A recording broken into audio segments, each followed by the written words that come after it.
Falcons. I'm Dean Van Galen, Chancellor of UW River Falls.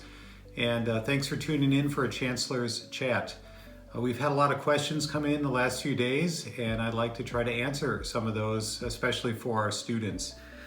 First, I'd like to say all of us at River Falls, faculty, staff, are thinking of you. Hopefully you're safe and doing well during a very uncertain time. One of the questions involved finances. We know many of our students are struggling financially. Perhaps you've lost your job, your circumstances have changed, and we really want to be sensitive to that. You probably know we have refunded on a prorated basis housing and dining fees for this semester, so hopefully that has been helpful to many students. Some of you asked about refunds for classes that you drop, including tuition refunds or parking. We're not doing that, but I'll tell you a few things that we are doing. We are refunding special course fees of $15 or more that haven't been used. So some students will be receiving those payments. Some other actions as we look forward to summer and fall registration.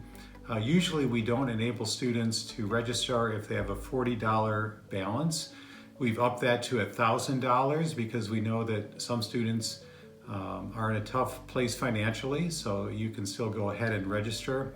Also, we've developed an emergency grant program, and I'm really proud of our alumni and friends from the Falcon family who've made gifts, charitable contributions, totaling at this point $23,000 to help students who submit applications and are approved for emergency grants. This summer, if you're registered, you will pay reduced segregated fees, 15% less, since some of those services won't be available in the same way this summer.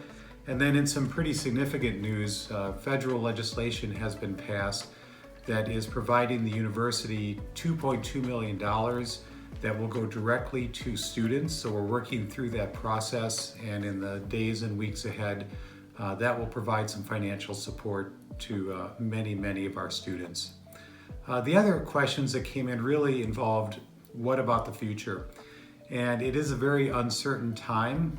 We're trying to, all of us, I think, balance public health concerns, putting people's health and well-being first, along with the need to understand what's going to happen next. One of the questions that came in was, when can I come to campus and get my stuff, my belongings out of the residence halls?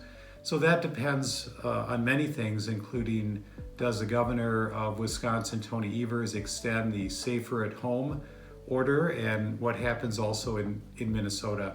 So our plan right now is, if those orders are not extended, at the end of April, Residence Life will be reaching out to students. They'll have a plan of bringing students back in a safe manner to pick up their belongings, potentially in mid-May. But again, all of this really depends on health issues and what the governors in the country and the world looks like at that point. Some other questions that came in, what about fall classes? Will they be in person? That's impossible to answer right now, but I can tell you we are planning and hoping that indeed fall classes will be in person, we'll be back on campus, and enjoy many of the personal relationships that really characterize UW River Falls. We'll also plan for some other options and contingencies, but at this point we do know that President Ray Cross, who's president of the UW system, plans to try to make a decision on that campus for all the campuses in early July. So we'll keep you posted on that. We also had some questions from new students and prospective students. What about registration and orientation this summer as you look forward to becoming a Falcon? We have moved registration and orientation to a virtual experience for the summer to keep people safe. I think it's going to be really special, and we'll look for some ways to help students transition to the university, to register, to feel connected, to get a real sense of the spirit of the campus. We have some hope that in August, if all is well, we will have some opportunities for new students to come to campus as well. So we'll keep you posted. If you have questions, you can contact admissions or new student and family programs. So those are some updates I wanted to cover. And really more than anything, Mary and I hope you're doing well, and please stay safe. The value of education continues through all of this. So as you're able, when you're able, where you're able, keep striving to pursue your dreams and to get a great high quality education from UW River Falls. So for now, signing off with the Chancellor's Chat. Stay well, everyone.